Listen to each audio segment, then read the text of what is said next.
Ça au voisin, demande une chose difficile.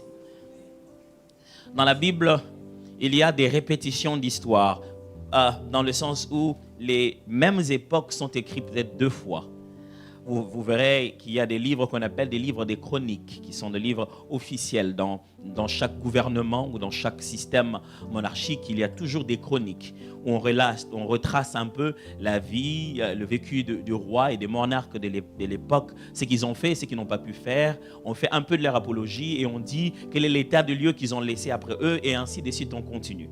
Et vous avez dans la Bible, l'Ancien Testament, des documents pareils appelés donc des chroniques. Vous avez première chronique, deuxième chronique. Mais de l'autre côté, on a aussi écrit spécialement sur la période des rois, mais en relation avec des prophètes, en relation avec la volonté de Dieu pour le peuple, parce qu'on voulait démontrer dans ce livre que le premier roi d'Israël était Dieu lui-même. C'est à cause de la pression humaine que Dieu a dû placer un être humain pour le représenter. En fait, il a toujours voulu être le roi d'Israël, le roi de son peuple. Et dans le livre de Rois, on montre donc comment Dieu commence à déléguer cette royauté et comment ça ne marche pas dès les premières minutes quand il a délégué à un être humain appelé Saül. Comment ça n'a pas marché lorsque les hommes ont le roi selon qu'ils le veulent. Et un roi à notre propre goût n'accomplit jamais ce qui est bon pour nous. Et Dieu a démontré cela. Et dans le livre de Rois, Dieu montre aussi la relation entre les rois et leur relation, je vais me répéter, avec lui, Dieu. Leur communion personnelle. Quand est-ce qu'un roi est resté sur la voie ou quand est-ce qu'un roi est perdu? Quand est-ce qu'un roi a suivi la bonne foi ou quand un roi a commencé à continuer les mauvaises habitudes d'un autre roi?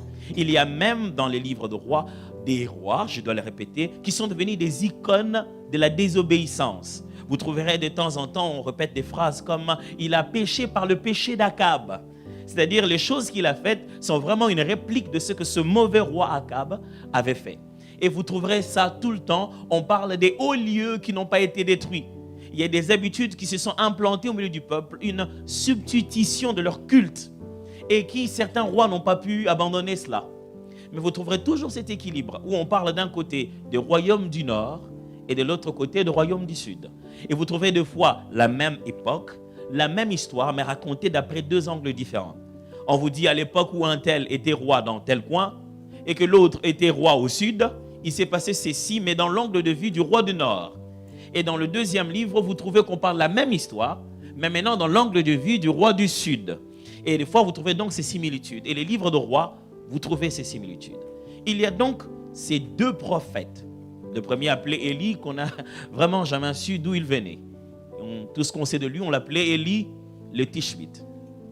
Cet homme a fait des choses incroyables. Allez, cet homme avait Dieu. Non, il était exceptionnel. Des fois, il ne disait même pas l'Éternel a dit, il disait sinon à ma parole. Et ça se faisait comme ça. Et il a arrêté 3 ans et demi. La pluie ne tombait plus. Allez, si vous avez déjà été en Israël, vous verrez qu'ils ont besoin de la pluie. Et qu'à leur dire pendant 3 ans et demi, il n'y en aura pas, ça c'est vraiment les punir, quoi. Et il a dit sinon à ma parole.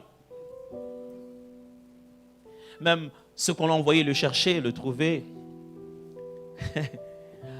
Abdias le rencontre, il dit mais écoute, il dit mais va dire à Akab qu'on va se rencontrer demain. Il dit non, je ne vais pas partir après toi, je te connais, quand je pars là tu disparais. Il avait même la réputation de disparaître. Il était très fort. Cet homme a demandé que le feu vienne d'en haut et qu'il descende et brûle, pas une offrande mouillée, baignée dans l'eau. Il a expressement ajouté de l'eau jusqu'au point où l'offrande baignait dans l'eau. Le feu devait être si fort qu'il devait combattre même son élément contraire. Vous savez que l'eau tue le feu. Mais le feu a consommé l'eau et consommé l'offrande, séché l'offrande et brûlé l'offrande. Juste pour leur montrer que ce n'est pas juste du feu. C'est un Dieu qui se manifeste en feu. Hébreu aime bien le dire, notre Dieu est un feu qui dévore, un feu dévorant. Il devait finir sa mission et de quelle manière? Il devait s'en aller. Waouh! On aimerait tous finir comme ça. Pas dans une boîte, mais s'en aller, disparaître. Et il paraît que les autres prophètes le savaient aussi. Jérémie aime bien parler de ce qu'on appelle le conseil royal, le conseil divin. Dieu parle en disant, qui d'entre vous a été dans le conseil divin et a entendu ce que je dis? C'est Dieu qui parle comme ça dans Jérémie. C'est comme si spirituellement parlant, lorsqu'on est prophète, lorsqu'on a cet appel prophétique, quand Dieu communique une information, tous ceux qui ont cette grâce peuvent la percevoir. Et les autres prophètes savaient que ce jour-là, il y aurait enlèvement d'Élie seulement. Mais vous savez quoi? Ils pensaient qu'Élisée, lui, était le seul à ne pas le savoir. C'est toujours comme ça. Les gens pensent que ceux qui sont plus proches ne savent pas des choses. Il vient vous dire, ah, tu sais ce que le pasteur Fofi va faire. Tu as envie de lui dire, bon, moi je vis avec lui. Mais on pense toujours qu'eux, ils le connaissent mieux que vous. Alors, ils sont venus dire à Élisée, tu sais ce qu'il va faire, Élie? Élie, il va disparaître aujourd'hui. Il leur a dit, je le sais. Et j'aime bien comment il finit ça. Il dit, taisez-vous. Il dit, je le sais. C'est pas parce que je n'en parle pas que je ne sais pas. Vous savez, c'est toujours comme ça en fait. Vous rencontrez une génération qui est plein de flammes et de feu, qui veulent vous montrer tout ce qu'ils connaissent des choses de Dieu. Et ils pensent que les vieux, parce qu'ils n'en parlent pas, ils ne savent pas. Et il y a toujours une génération qui pense qu'ils ont entendu Dieu maintenant. Du coup, ils se font appeler tous prophètes. Et ils veulent dire ce que Dieu a dit. Ils pensent que les vieux, ils ne disent pas parce qu'ils n'ont pas entendu. Et les vieux ont juste envie de leur dire, taisez-vous, on sait. Je vais vous dire une chose, le premier indicateur d'un prophète mature, c'est sa capacité à se taire. Vous ne pouvez pas représenter un Dieu silencieux en étant bavard. Vous pensez que c'est pour rien qu'il est invisible? Quand vous vous rapprochez de Dieu, vous allez épouser son caractère. Et vous allez vous rendre compte que ce n'est pas pour rien qu'il ne se met pas à parler n'importe comment, n'importe quand. Et il y a toujours ces conflits des générations. Les jeunes pensent que ce qu'ils viennent d'apprendre aujourd'hui vient d'exister aujourd'hui. Et puis Élisée lui dit, allez, je sais, taisez-vous. Il attendait son moment. Alors Élie vient lui dire officiellement, écoute, on doit se séparer, reste ici. Il dit, ah, toi tu es vivant, ton âme est vivante, Dieu est vivant, je vais te suivre. Il dit, bah ok, on y va. Ils arrivent encore. Cet homme vivait naturellement sa vie de façon surnaturelle. Allez, il prenait des moyens de transport surnaturels. Donc il est ok, il dit pas bateau, il prend son manteau, il ouvre ça en deux et il marche dans l'eau. Allez, il était un merveilleux type de Jésus. Hein. Jésus était comme ça aussi. Hein. Il arrivait au quai, il ne regardait pas s'il y avait de bateau, il continuait à marcher tout bonnement. Il n'avait même pas tâté l'eau pour sentir s'il allait peut-être submerger. Non, il marchait naturellement du sec vers l'eau. L'eau s'arrangeait à devenir sec pour pouvoir respecter le roi de gloire. Et voilà, Élie aussi avait ces choses. L'eau se sépare en deux. Ils marchent, ils vont de l'autre côté. Pendant qu'ils avançaient, Élisée lui a fait une faveur, une sorte de chèque en blanc. Il dit, demande-moi tout ce que tu veux avant que je ne sois enlevé. Et il ne s'y attendait pas. Le gars lui dit, s'il te plaît, qu'il y ait sur moi la double portion de ton esprit. Ah! Ça, il ne l'a pas vu venir. Ah! La double portion. Il lui dit, tu sais, là, tu me demandes une chose difficile. Et puis il ajoute, mais si tu me vois pendant que je serai enlevé et tu regardes, tu restes en train de me regarder pendant que je serai en train de monter, cela t'arrivera.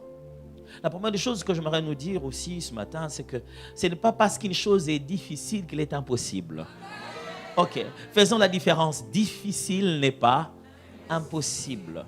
Et quand je vous demande ce matin, quand je vous exhorte ce matin à demander à Dieu une chose difficile, sachez que le mot difficile est dans notre langage à nous, non pas celui de Dieu.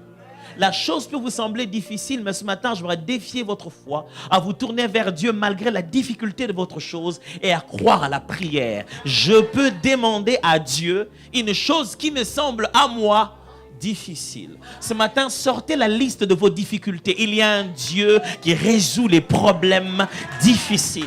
C'est difficile, mais ce n'est pas impossible. Même Élie l'a reconnu. Il a dit, tiens, c'est difficile ça. Mais, vous savez, une chose difficile, c'est seulement une chose conditionnelle. Ok, on y arrive. Elle est difficile simplement parce que très peu de gens sont capables de remplir la condition pour l'avoir. Il ne lui a pas dit, ça ne t'arrivera pas. Il a dit, je sais comment ça va t'arriver. Mais il y a juste un petit truc que tu dois faire, c'est quand même un peu difficile. Oui, c'est difficile en plein hiver de jeûner. Combien voudraient bien jeûner? en plein hiver, ne fût-ce que pour 24 heures. Le ventre va te le rappeler. Hein. Vous savez, en hiver, on ne contrôle pas son ventre. Il fait des gargouillements. Avec les voisins, vous êtes là, vous entendez le ventre le faire. Tu te dis, mais qu'est-ce qu'il y a?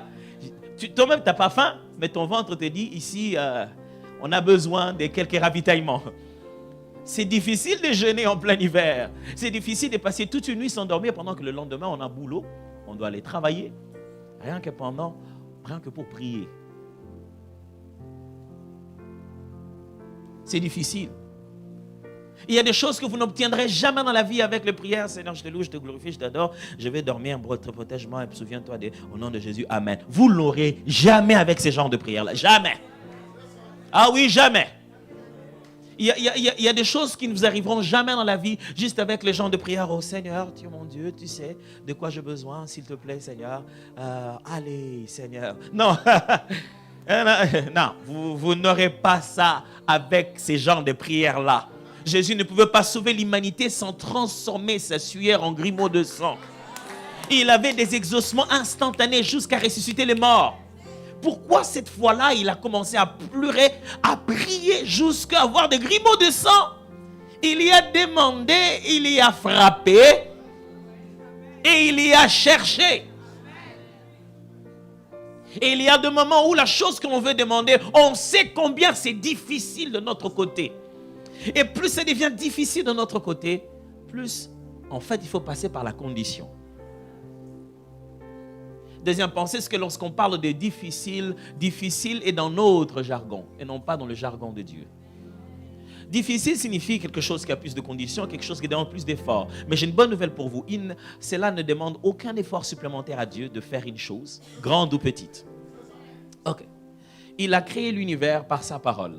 Il a sauvé le monde en faisant de la parole chair.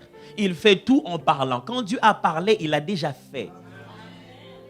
Dans les mots de Dieu se trouve déjà sa puissance pour agir. J'aime bien quand dans la version grecque, on répète ce que l'ange dit à Marie les jours où il vient l'annoncer qu'elle va être enceinte. Il dit, rien n'est impossible à Dieu. Ça, c'est les Français. J'aime bien l'autre version, comment ça dit ça. Ça dit, aucune parole de Dieu n'est vide de puissance. Aucun mot qui sort de Dieu n'est vide à l'intérieur. Quand Dieu parle, le contenu de l'accomplissement est à l'intérieur. Dieu ne parle pas et puis la puissance revient après. La Bible dit, quand il envoie sa parole, il attend que ça finisse d'accomplir le dessein. Quand Dieu a déjà parlé, il a déjà agi à l'intérieur. Dieu ne parle pas d'abord en l'air par théorie et puis il va retrousser les manches. Non, les manches de Dieu sont dans ses mots. Oh my goodness, you don't get that. Quand Dieu a parlé, il a déjà retroussé les manches. Il est déjà très sérieux quand il a parlé. Et pour lui, ce que nous appelons difficile n'est pas difficile. Je suis heureux de servir un Dieu qui n'a pas les mêmes difficultés que moi. Gloire à Dieu. Je suis heureux de servir un Dieu qui n'a pas froid comme moi, qui n'a pas besoin de visa pour se déplacer. Ou que il est avec moi. Vous savez, c'est bien de savoir que ton Dieu ne passera pas par l'ambassade. Comme ça, quand tu arriveras ici à l'église pour prêcher, tu ne diras pas que Dieu est resté parce qu'on ne lui avait pas donné le visa. Ouh. C'est bien de savoir qu'on ne sert pas un Dieu qui prend le même avion que nous. C'est bien de servir un Dieu qui a un autre vocabulaire. Vous savez, quand il est venu sur la terre, on ne le comprenait pas. Chaque fois qu'il y avait des morts, il les rappelait, il disait qu'il dormait. Il venait au deuil, on dit, il est mort, tout le monde pleurait. Il dit, mais pourquoi vous pleurez, il dort. Et il le regarde, il dit, c'est quoi ces vocabulaires? Depuis quand mourir veut dire dormir? J'aimerais juste vous dire, c'est difficile dans votre jargon et non pas dans le jargon de Dieu. Ah non, non, non. Rien n'est impossible à Dieu. Rien n'est difficile à Dieu. C'est peut-être difficile de notre côté, mais il est le même hier, aujourd'hui et éternellement. S'il y a un Dieu dans le ciel qui a ouvert les eaux avec le bâton de Moïse, il est vivant jusqu'aujourd'hui. Je crois que ton problème n'est rien du tout et absolument... Je vais vous dire, Dieu a une expérience éternelle. Il a un CV bombé. Il a même fait au-delà des attentes. Les hommes avaient des attentes de la divinité en disant, un Dieu peut être ceci, cela. Mais quand Dieu s'est manifesté, ils ont dit, toi, tu es trop fort. Tu n'es pas dans la liste. Tu n'es pas dans la liste de ce qu'on peut appeler Dieu. Tu vas au-delà de nos critères. Gloire à Dieu, je suis heureux de servir un Dieu comme ça. Un Dieu en qui je peux croire. je peux lui faire confiance sans savoir comment il va le faire. En se disant, il va se débrouiller. Oh oui, il va se débrouiller. Vous imaginez ce que les fils de prophètes un jour sont venus dire à Élisée, écoute, le fer là, la hache, il est tombé dans l'eau. Qu'est-ce qu'on va faire? Ouf, quel principe. Quel principe. Je ne sais pas par quel principe il a fait ça. Il a pris un morceau de bois, il l'a jeté. Et il y a eu changement d'état de corps. Le bois a pris le poids du fer et le fer a pris la légèreté du bois. Et quand le bois entrait dans l'eau, il s'enfonçait. Et le fer qui était en bas remontait. J'aime servir à un Dieu qui rien ne commande. Celui qui est au-dessus de tout ce qui s'est fait. Dieu ne va pas fonctionner avec les lois de la nature. Les lois de la nature sont en dessous de lui. Il est capable de te donner sans argent ce qui coûte cher. Oh, écoutez-moi. Vous savez pourquoi? Pourquoi nous appelons ça difficile? Parce que nous connaissons par où il faut passer. Je dis, mais normalement, il faut la banque, il faut l'autorisation de... Tu vois ta liste, tu te dis, ça va être grave. Dieu ne passera pas par là. Oh non. Non, il ne passera pas par là. Tu le trouveras déjà arrivé sans être passé par là. Mais on te dit, comment tu es arrivé sans être passé par nos bureaux? Quand Dieu parle, il ordonne dans les cœurs des hommes. Ouh.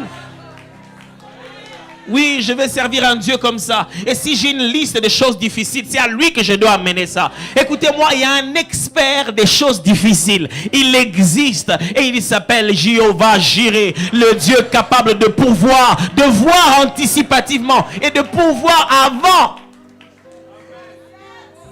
Alors demande une chose difficile. Est-ce que tu en as? C'est difficile que ton enfant qui est devenu si têtu se remette à l'ordre. Oh, il y a un Dieu qui change les cœurs des gens. Demande une chose difficile. C'est difficile que ta relation avec ta femme redevienne comme avant. Il y a un Dieu qui rafraîchit les vieilles relations.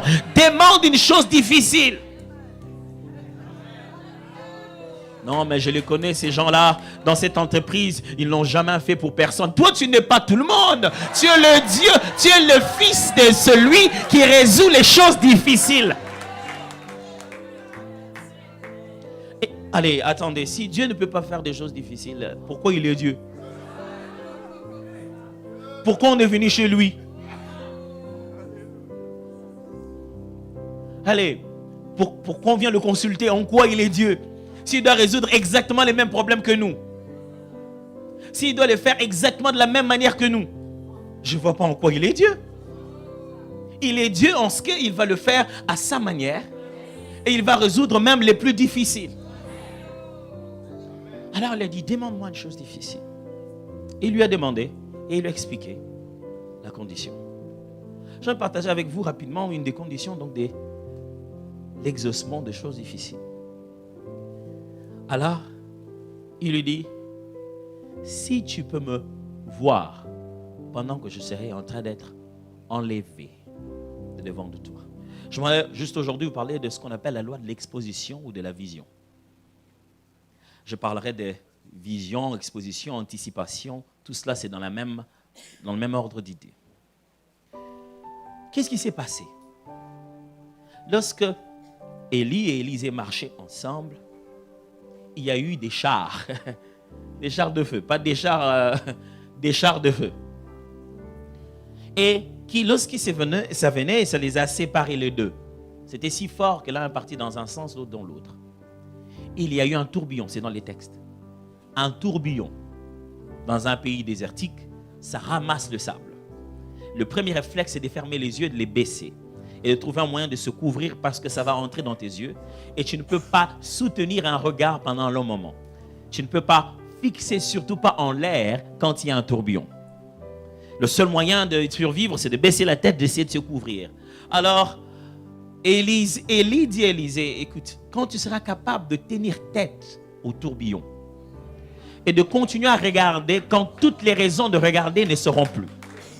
Quand tu seras capable d'exposer tes yeux à ce qui est censé le tuer, si tu peux voir cette partie-là, tu peux avoir. Écoutez bien ça, écoutez bien ceci. Avoir donne le pouvoir d'avoir. Et je répète ça. Voir donne le pouvoir d'avoir. Voir donne le pouvoir d'avoir. Si tu peux voir, tu peux avoir. si tu peux voir, tu peux avoir. C'est ce qu'Élie était en train d'enseigner à Élisée. Il dit, si tu peux voir, alors tu vas avoir. Il dit, mais c'est pas facile. Soit dit en passant, Élisée était chauve. Donc il n'avait rien sur la tête pour le protéger déjà du sable. S'il devait se protéger, il devait déjà protéger sa tête exposée. Il avait déjà beaucoup à protéger au niveau de la tête. Et c'est à ce moment-là même qu'on lui demande de regarder Élie pendant qu'il sera en train de se relever.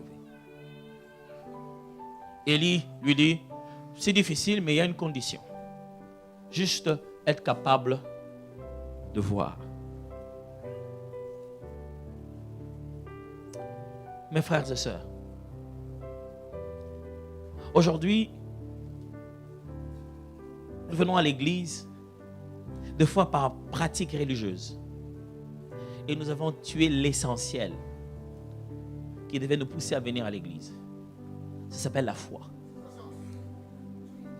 Sans la foi, on fait des rencontres seulement. Inutiles. Vous savez, Jésus n'en a pas après la foule. Jésus a rencontré plusieurs foules, mais il n'a guéri que ceux qui avaient la foi dans la foule. Parce que la foule est trop collective, mais la foi est très individuelle. Il y avait, la Bible dit, des gens étaient en train de pousser Jésus dans la foule de partout. À un moment donné, il a dit, qui m'a touché? Vous voyez, la foule peut presser sans toucher. Mais, et puis Pierre lui dit, mais avec tout ce monde ici, tu demandes qui t'a touché? C'est normal ça. Jésus faisait quand même des choses qui n'étaient pas normales. Hein? Allez, oui, du coup, tu appelles tes disciples, tu dis, celui qui mange ma chair, il boit mon sang, alors on reste ensemble. Quand même un peu bizarre. Et tout le monde s'en va. Et ces jours-là, il leur dit, en plein milieu d'une foule qui le presse de partout, quelqu'un m'a touché. Voilà, on fréquente l'église, mais tout le monde ne touche pas Dieu. Vous voyez, on fait la pression sur l'église, mais on ne touche pas Dieu. On fait la pression sur le système ecclésiastique, mais on ne touche pas Dieu. On s'investit dans le quotidien de l'église, mais on ne rencontre pas Dieu. On fréquente régulièrement les réunions sans rencontrer celui qui nous a réunis. Et là, Jésus leur dit, quelqu'un m'a touché. Pierre lui dit, avec tout ce monde ici qui te touche vraiment, tu dis quelqu'un m'a touché. La Bible dit, il se met à promener le regard, comme si quand quelqu'un a été affecté, même dans son regard, on peut reconnaître que celui-ci, quelque chose lui est arrivé. Jésus s'est mis à regarder, la femme bien tombe et dit, c'est moi. Et Jésus lui dit, ouais, femme, ma fille. Il était bizarre, il appelait des grandes personnes ma fille. Alors, c'est parce qu'on ne savait pas que c'était lui, le Père en même temps. Hein? Alors il dit, ta foi t'a sauvé. C'est l'une des rares personnes que Jésus n'a pas guéri. Jésus n'a jamais parlé de guérir. Il n'est jamais question de Jésus exercer la guérison sur cette femme. Il a validé la guérison qu'elle a obtenue. La Bible dit, lorsque la femme a touché instantanément, elle était guérie. Le moment où la femme vient se prosterner, elle ne vient pas pour la guérison. Elle vient dire que c'est moi. Vous savez ce que Jésus a dit? Il a dit, j'ai senti une vertu me quitter. L'original dit, j'ai senti une portion adéquate pour remplir un vide demandé. J'explique. Jésus, en étant venu, il était armé. Il avait son équipement. Il était un genre d'Iron Man, voilà. Il avait son équipement personnel. Il avait des doses. Il se promenait avec des doses des solutions. Des doses de médicaments bien appropriés. La cure qu'il fallait. Il avait une cure pour chacun. Alors, Jésus, en marchant, il a senti qu'une cure a été prise. On a pris dans le magasin des guérisons, quelqu'un qui est entré, il a pris lui-même, sans permission. Jésus dit, c'est normal, il n'y a qu'une seule personne qui peut faire ça. Il doit avoir la clé qu'on appelle la foi. Je vais voir cette personne-là. Dès qu'il a vu, il a dit, hey, ta foi t'a sauvé. Jésus était un magasin ambulant, mais peu de personnes ont pu entrer à l'intérieur parce qu'il manquait la foi. Manquer la foi, c'est tourner tout le jour autour du mall en disant que tu veux acheter quelque chose. Tu tournes tout le jour autour du supermarché. Tu es devant, tu fais la lèche-vitrine. Oh, c'est beau, j'aimerais bien en acheter. Mais entre. Et c'est ce que les gens font tous les jours à l'église. Oh, c'est bien, j'aime l'adoration. N'aime pas l'adoration, aime celui qu'on adore. Va jusqu'à lui, non pas au moment, va jusqu'à lui. Et Jésus regarde la femme, il a dit, tu as le truc, tu as les accès. Ah, gloire à Dieu. Tu as les accès pour te servir toi-même. Ah, vous savez, je ne sais pas si ça vous est arrivé, mais nous, on a grandi dans un milieu où de temps en temps, il y avait des frères, des sœurs. Vous savez, les familles africaines, il y a beaucoup de frères. Vous avez constaté ça? Beaucoup de cousins, voilà. Et certains venaient du village et ils venaient des fois, vous dites non, c'est votre cousin. Vous regardez, vous dites, mon cousin qui est plus âgé que mon père, comment vous avez fait ça? Mais bon, vous acceptez quand même. Alors, et puis il est là en train d'attendre, puis tout le monde est sorti, on a préparé à manger, et puis bon, vous savez, nous on mange collectivement, c'est pas juste pour des raisons d'unité, mais pour des raisons de quantité. Alors si chacun doit manger à son tour, ça va pas marcher. Alors, donc du coup, il est arrivé avant tout le monde, mais les autres ne sont pas encore là, mais il a faim, le pauvre tonton. Il a vraiment faim. Mais il ne sait pas prendre, c'est impoli. Il ne peut pas aller à la cuisine et prendre la nourriture chez les gens. Et il attend. C'est ce jour-là que vous sentez qu'il aime beaucoup votre grande sœur. Il dit, mais Bibi, je n'ai pas toujours rentré, comment, où est-ce qu'elle est? En fait, ce n'est pas pour ça. Il dit, mais quand est-ce qu'elle va revenir? Parce que je commence à avoir faim. Et du coup, il y a des moments où, lui, il est là en train de poireauter, et toi, tu reviens de l'école, tu arrives, tu vas tout droit à la cuisine, hein, tu ouvres la casserole, tu dis, ah, mais qu'est-ce qu'on a laissé pour moi à manger ici? Lui, il n'a pas le droit. Normalement, il est étranger à la maison, il ne peut pas aller dans la cuisine et ouvrir la casserole. Et toi, tu vas dans la casserole.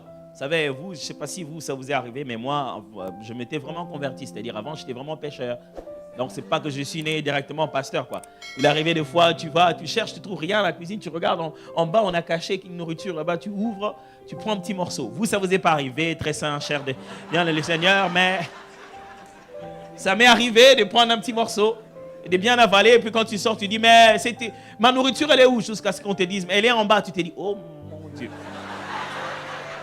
J'ai bouffé ma nourriture avant de savoir qu'elle est mienne. Et la joie qu'il y avait parce que tu habites là, tu es chez toi, tu avais le droit d'ouvrir et de te servir. La foi est le seul moyen de reconnaître ceux qui ont les droits. Parce qu'ils accèdent à la guérison et se servent. C'est pourquoi lorsque l'apôtre parle de la guérison entre les frères et prier pour les autres, il dit la prière de la foi a beaucoup d'efficacité. Il dit quand vous les saints vous priez pour les autres, vous avez déjà la clé, vous n'avez pas besoin de vous battre. Entrez par la foi et obtenez ce que vous devez avoir. La foi c'est quoi? La foi c'est la capacité de voir demain comme s'il était aujourd'hui. D'y croire sincèrement. La foi, c'est la main que vous mettez dans l'invisible pour croire qu'il y a du tangible dedans, que vous allez ramener au visible. Voilà, je suis en train de placer cette connexion très bien. La foi, ce sont donc ces lunettes qui vous permettent de voir demain.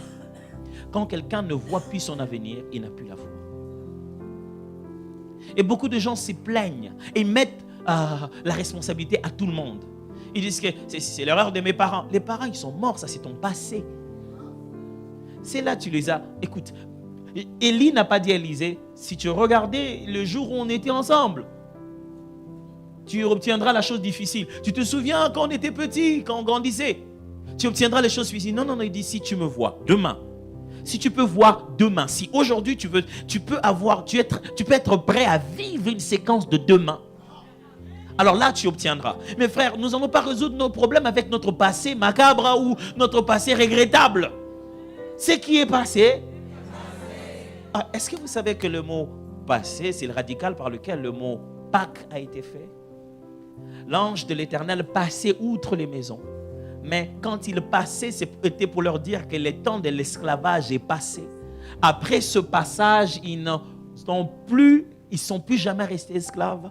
Il voulait leur dire, en passant, tout ce qu'il y avait de l'Égypte devient du passé. Mes frères et sœurs, si vous voulez croire en Dieu, et si vous voulez voir Dieu, vous devez regarder l'avenir, pas derrière. C'est devant là-bas, c'est là-bas que Dieu nous attend. C'est là-bas. Et très peu de gens ont une vision de la vie. J'ai une question à vous poser. Dans 20 ans, vous serez où?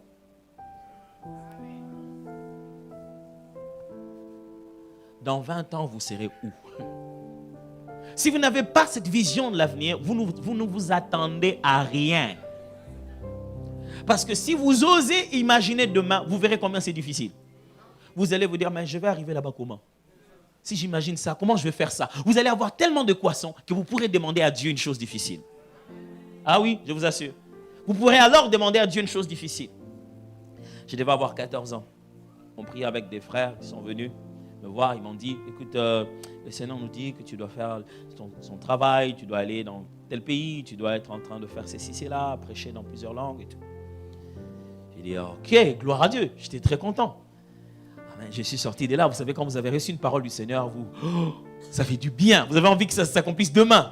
J'avais un ami qui disait, maintenant que j'ai une parole du Seigneur, je peux même aller me faire électrocuter, je ne peux pas mourir. J'ai dit, toi essaye d'abord et moi je verrai après. Ça, on n'essaye pas simultanément, il n'y aura pas de témoin. Lui doit d'abord essayer, s'il meurt, alors je serai témoin que ça ne marche pas. Et je suis sorti de là consciencieux que voilà ce que le Seigneur attendait de moi. Si j'allais faire mes études, je me disais, comment je vais arriver là-bas? Comment tout ce que le Seigneur veut de moi va arriver? Mais je dois avoir encore 15 ans, que mon frère et moi, mon frère en particulier, Alex, on prêchait chez nous à la maison. On prêchait aux chaises, à tour de rôle. C'était lui le prédicateur, moi l'interprète. Et puis quand il finit, c'était moi l'interprète, les prédicateurs. Il prêchait, et puis j'interprétais. Et puis après, je prêchais, et puis il interprétait. Et nos parents nous voyaient jouer à ça. On ne jouait pas au Nintendo, ça n'existait pas encore. La télé n'était pas en couleur, elle était en noir et blanc. Et il n'y avait pas de port pour brancher. Bon, c'est pas grave, vous ne connaissez pas ces choses-là. Alors, donc on jouait au pasteur. Et on prêchait, et on prêchait. La première fois que je prêchais dans une église, je devais avoir 16 ans. Et on m'a dit un jour, non, mais le Seigneur veut que tu prêches dans plusieurs langues, que tu sois dans plusieurs endroits. J'ai dit, ok, fantastique, j'ai suivi mes études normales, je me battais à ce que les parents me donnaient. Il n'y avait pas de moyen de me rendre dans un centre d'anglais pour aller apprendre l'anglais. Donc du coup, je me suis concentré à apprendre l'anglais à l'école. Pour ceux qui ont étudié comme nous en Afrique, ils savent que généralement le prof d'anglais s'appelait Mr. John. Je ne sais pas comment. Et pas pourquoi eux tous s'appelaient Mr. John. Je me suis dit, ils apprennent ça à l'école ou quoi? C'est après que tu vas découvrir qu'il a un autre nom, Kabangu, Kabengele, mais à l'école, il est toujours Mr. John. Alors j'étais très focalisé quand Mr. John enseignait des choses. C'était difficile pour les autres. Mais moi, je ne demandais que ça. Je savais où je devais aller avec. Et je suis resté là, j'ai appris Mr. John, Mr. John, Mr. John. Je commençais à lire des livres. Et vous savez, il n'y a pas de meilleur endroit où apprendre comme la présence de Dieu. Et le premier concert que David donnait, il est donné avec l'audience des brebis et de Dieu. C'est là qu'il a commencé sa carrière. Alors moi, la première fois que j'ai appris à parler anglais, c'est devant Dieu. Le bon côté, c'est que Dieu ne va pas rire de toi. Tu as tout le temps de parler, de dire, Seigneur, I'm sorry. Yeah.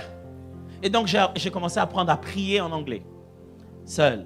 À prier en anglais, seul. Je commençais à passer des heures et des heures à visualiser des vidéos, ainsi de suite. Je me préparais, donc j'ai appris par moi-même. Un beau jour, le pasteur est venu, il a dit, bon, ok, là, j'étais devenu pasteur assistant du pasteur Roland Dallot. Il a dit, j'aimerais que l'un d'entre vous ait aux études, on a eu une opportunité d'aller étudier en Afrique du Sud, mais vous devez quand même avoir un niveau en anglais. J'étais là, mais oui, ben, bien sûr. Hein.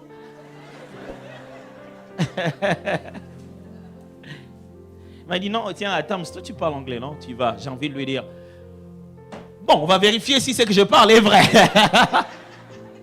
Je vous assure, je suis allé en Afrique du Sud apprendre. Le premier jour, j'étais à l'école. La chose que j'ai le mieux fait, c'était sourire. Vous savez, quand vous ne comprenez rien.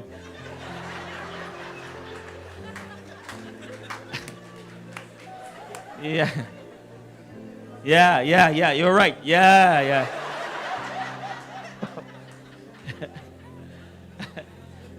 Ah, donc j'avais un large sourire, ça m'a déjà aidé au point de départ. Je suis rentré, j'ai dit, ok, ou alors j'appelle l'église, je leur dis que je rentre carrément. Ou c'est maintenant ou jamais. je transforme mon monde. Je sais tout en anglais. Je me dis, bon, ok, on va apprendre. Et j'ai étudié dans 2 écoles différentes au même moment. Le matin, j'étudiais ailleurs et les après-midi, j'étudiais ailleurs. Et puisqu'on m'avait fait la grâce de faire une formation de 3 ans en 7 mois, j'avais chaque 3 jours un examen à faire, après 3 jours. Et chaque fois, il y avait un syllabus de plus de 300 pages en PDF qui était tout en anglais, même pas un peu de français. Alors, j'ai étudié comme un fou. Je voyais. Vous fournissez vos efforts, pourquoi? Si vous ne priez que pour maintenant, non, vous n'êtes pas bon pour Dieu. Vous voyez quoi? Quand les enfants se promènent à la maison, vous voyez quoi en eux? Sinon, vous allez juste prier quand ils sont malades. Priez quand ils sont en bonne santé, mais priez pour le temps où ils seront à l'université. Priez quand ils vont bien, mais priez pour le temps où ils vont se marier demain. Priez en vous disant, Seigneur, je sais que c'est difficile, mais donne à mon enfant un bon mari. C'est possible. Ah oui. Priez pour lui maintenant. Vous pouvez déjà canceller son divorce à venir maintenant. En disant, Seigneur, enlève sur son chemin ceux qui vont venir l'exploiter et le jeter comme un chiffon après. C'est maintenant que ça se bâtit. Mais si vous pouvez voir ça maintenant, est-ce que vous voyez ça quand vous priez? Est-ce que vous voyez ça quand il se promène dans la maison? Mais tout ce que vous voyez en est, vous voyez, dit vraiment, ça c'est un escroc. C'est pas un escroc.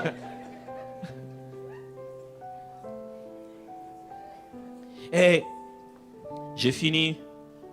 J'étais encore en train d'étudier. Un jour, un collègue arrive et vient me voir et me dit, mais écoute, il faudrait que tu aies prêché ici. Pendant la période où j'étudiais, on n'avait pas le droit de prêcher. Les professeurs ne voulaient pas, ils ne voulaient pas qu'on apprenne en exerçant en même temps, parce qu'après, on n'a pas bien maîtrisé nous-mêmes, ça ne servait à rien. Au bout d'un certain temps, il nous a donné faveur. On est venu me voir, m'a dit, donc tu dois aller prêcher. Donc, je n'avais pas la famille, je n'avais personne. Vous savez, c'est un peu difficile de vivre loin comme ça là. Et je peux vous assurer qu'à l'Afrique du Sud aussi, quand il fait froid, il fait quand même froid. Et du coup, alors, j'étais là seul. Je passais tout mon temps à étudier. On m'appelait Kokombo, l'étudiant noir. Alors, un jour, on vient me dire, non mais écoute, il y a quelqu'un qui voudrait que tu ailles prêcher. Donc, je ne pouvais même pas non plus exercer la musique non plus. Donc, il n'y avait ni concert, ni rien du tout. L'église me traitait comme un étudiant, premièrement. Donc, la famille était à Kinshasa. Donc, mon salaire allait à la famille pour aider ma femme et ma fille à cette époque qui était encore à Kinshasa avant de me rejoindre. Donc, j'étais vraiment un bon étudiant, rien qu'un étudiant, rien du tout d'autre. Alors, et on vient me dire, non, mais tu peux aller prêcher. Je me dis, fantastique. Ça fait longtemps que moi, je vais avoir l'opportunité de prêcher. Dès que j'arrive, je vais voir le pasteur qui m'a appelé de prêcher. Il était afrikaner, donc il était blanc de l'Afrique du Sud. Je me suis dit, oh là là, ça ne sera pas en français ici. On a salué, on a parlé, on a dit, ok, voilà, ça va. Et puis bon, les dimanches, tu dois venir prêcher. Non, c'était en semaine, c'était un séminaire de 3 jours. J'ai dit, je dois prêcher 3 jours en anglais. Je dois prêcher 3 jours en anglais. J'ai dit, ok, c'est bon mon frère, je suis rentré. J'ai commencé à prier. J'ai dit, Seigneur, je dois prêcher 3 jours en anglais. Et pendant que je priais, le Seigneur m'a dit, regarde comment je te fais voir ce temps-ci pour t'équiper pour des temps comme ceux-ci. Ça vient des moments où vous commencez à prier, vous priez vraiment avec dépression. Mais quand vous avez cette parole, vous changez la prière. Vous mettez à prier en langue. Oh, Dieu savait ces moments. Alléluia. Vous vous rendez compte que même dans l'inconscience, Dieu vous préparait parce qu'il vous avait donné une vision claire de votre avenir. Je préparais mon message, il était bon, il était clair, je l'avais préparé, il était là. J'ai passé 3 jours de séminaire à prêcher en anglais. J'ai appelé un des collègues, j'ai dit, comment c'était? Il a dit, mais ton anglais, il est difficile, il est très classique. J'ai dit, c'est pas vrai. Il dit, non, mais l'anglais que toi tu parles, là, nous on parle pas ça comme ça. C'est ton anglais ici. Tu l'as appris où? Moi je dis, si tu savais. L'université où j'ai appris, on corrige pas les gens quand ils ont des erreurs. T'as même pas honte d'apprendre avec lui. J'ai un prof qui est très bon. Et je me souviens une fois, on est passé aux États-Unis. On m'a demandé de prêcher en anglais. Il dit, mais vous pouvez prêcher en anglais? J'étais fier de dire, oh oui. C'est bon, c'est sans problème. J'ai vu ça avant. C'est pas parce que c'était un rêve la nuit, mais c'était dans mon cœur. C'était difficile à cette époque-là. Je n'ai pas demandé où est-ce que je vais étudier, dans quelle école je vais étudier. Je ne suis pas allé dans ces écoles. Je me rappelle le jour où je remplissais mon formulaire pour le master. Ils m'ont dit, bon, tu dois nous envoyer un document prouvant que tu as fait tes études en anglais. J'ai dit, je ne les ai pas fait en anglais. Il a, ah, ok, bon, tu dois nous envoyer un TOEFL. J'ai dit, on n'a pas assez de temps pour le TOEFL. Il dit, oh, ok, envoie-nous une lettre qui confirme qu'on peut se débarrasser du TOEFL. J'ai dit, sans problème. Je leur ai envoyé une lettre le lendemain, ils se sont débarrassés. Ils disent, non, c'est bon, tu n'as pas besoin de TOEFL. J'ai dit, je connais ceux qui ont été au centre. Ils ont appris, ils ont échoué. On n'a pas pu les avoir. Si tu peux voir maintenant, quand les gens vont courir pour avoir demain, toi tu en auras déjà eu ici, aujourd'hui. Écoutez-moi, la vision te donne une possession présente de l'avenir. Ok. La vision te permet de posséder aujourd'hui ton avenir. Quand les autres entrent dans leur avenir pour aller essayer de la conquérir, toi tu entres dans ton avenir avec ton avenir en main. Qu'est-ce que tu vois? Si tout ce que tu vois, tu peux le faire, ça ne s'appelle pas une vision. Une vision nous dépasse. Si tout ce que tu vois, tu ne peux pas le faire, alors là, ça s'appelle une vision. Alors là, tu as besoin de Dieu. Si tu peux voir quelque chose, tu vas faire toi-même après 2 ou 3 mouvements. Si tu veux voir quelque chose, tu peux faire sans être la main de qui que ce soit. Ce n'est pas suffisant. J'ai toujours l'habitude de dire, si tu peux accomplir ta vision aujourd'hui, c'est que tu dors encore. Ouais, c'est seulement quand on dort qu'on accomplit son rêve les mêmes jours. Vous voyez, dans les rêves, on saute, on plane comme Superman. Ça arrive que dans le rêve. Mais dans la vraie vie, la vision ne s'accomplit pas le même jour. On souffre pour ça.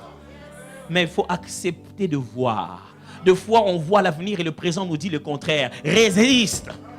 Toi, tu regardes l'avenir, mais le présent est rempli de tourbillons. Résiste aux tourbillons du présent pour continuer à croire à ton avenir. Toi, tu crois à l'avenir, on te dit, mais bon, ce secteur-là au Canada, c'est en train de dégringoler, ça ne va pas marcher. Si ça ne marche pas aujourd'hui, qui a dit que ça ne marchera pas demain? Je préfère servir un Dieu qui ne dépend pas du mouvement de la bourse, qui peut me garantir l'avenir. Il me dit, t'en fais pas de ce qui se passe maintenant. Quand ça aura changé là-bas, tu seras bien positionné. Je vous en supplie. Quelle est votre vision? Donnez aux enfants de vos enfants un endroit pour en être fiers. Donnez-leur des raisons de dire, nos parents avaient Dieu. Oui, ça c'est une responsabilité. Vous savez, moi j'ai grandi dans un milieu tout le temps où les gens nous rappellent, ah vos parents, ils avaient des fétiches, j'ai dit, bah, ok, c'est bien. Est-ce qu'on peut arrêter cette affaire? Moi je sers le Seigneur. Mes enfants diront demain, mon père avait Dieu. Je grandis dans un milieu, on dit tout le temps, ah non, vous savez, ils vous ont sacrifié, vous avez des liens. J'ai dit, ok, on peut arrêter cette histoire des liens. Moi, à partir d'aujourd'hui, j'aimerais qu'on dise que mon père avait la bénédiction de l'Éternel. Allez, attendez, la bénédiction d'Abraham continue à suivre les Juifs jusqu'aujourd'hui. Mais pourquoi vous me faites croire qu'il y a que la malédiction qui poursuit les gens? J'ai béni mes enfants et je le vois de main très très très loin.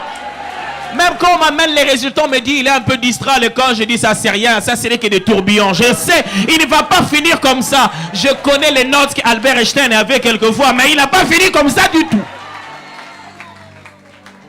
Non, le tourbillon, ce n'est pas la finalité. Continue à voir malgré le tourbillon.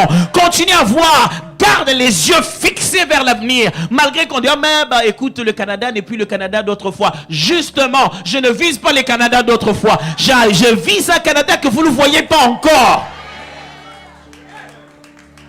Est-ce que vous avez des choses difficiles ce matin? Est-ce que c'est au niveau du travail? Est-ce que c'est au niveau personnel? Est-ce que c'est au niveau de votre santé? Est-ce que vous avez des choses difficiles ce matin? Est-ce que vous pouvez vous voir déjà projeté après ça? Si vous pouvez vous voir déjà avec ce problème résolu, ce que vous allez l'avoir. Écoutez ce que cette femme se dit, si je peux le toucher, je serai guérie. Elle se voit déjà guérie. Oh, vous ne savez pas ce que cette femme a fait, hein? Il y avait des pratiques, des tradipraticiens qui consistaient à enterrer des gens qui avaient des types de maladies comme celle qu'elle avait, l'enterrer complètement moitié jusqu'ici. Dans un sable chaud, très très chaud. Et il faisait toutes sortes d'incantations pour la guérir. Elle en est sortie pas guérie. Quelqu'un à qui on a fait des choses bizarres pouvait croire que le pan de la robe seulement. Mais en allant toucher le pan de la robe, elle s'est vue déjà guérie. Elle dit non, moi, il n'y a pas grand-chose qui me reste ici. Ma seule condition, c'est juste ce gars-là. Si je touche cette petite partie, je serai déjà... Elle se voit déjà guérie. Est-ce que vous vous voyez déjà dedans de temps en temps? Ou tous les jours, quand vous rêvez, vous dites, bah, moi, avec ma situation actuelle, la situation n'a rien à voir avec les promesses de Dieu. La situation n'est que la situation. Avant, elle n'était même pas là. Elle va disparaître telle qu'elle est venue. Mais ton Dieu restera avec toi le plus longtemps que tu lui feras confiance. Est-ce que tu as confiance en Dieu? Est-ce que tu fais foi au Seigneur? Est-ce que tu as une chose difficile à demander? Baissons nos têtes pour demander la chose difficile. Oh, gloire à Dieu. Une chose difficile. Avez-vous une chose difficile? À quel point est-elle difficile? Elle est tellement difficile que tu n'oses même pas demander. C'est justement de ça que je parle. Elle est tellement difficile que tu te trouves insensé de demander à Dieu une pareille chose. Il ne s'agit pas de toi. Ce n'est pas toi qui vas le faire. C'est Dieu qui va le faire. Laisse-lui le droit de décider si c'est insensé. Toi, tout ce que tu as à faire, c'est de lui faire confiance.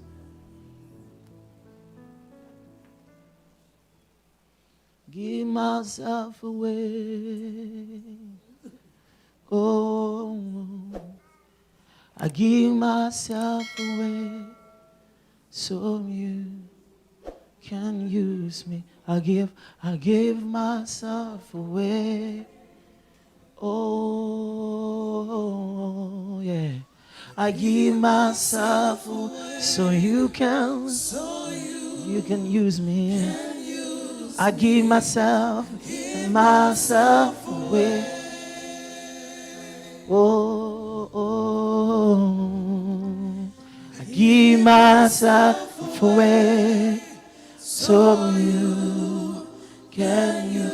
I just give myself away. Oh, yeah. I give myself away so you can use me. Pendant un moment, commence à demander la chose difficile comme maintenant.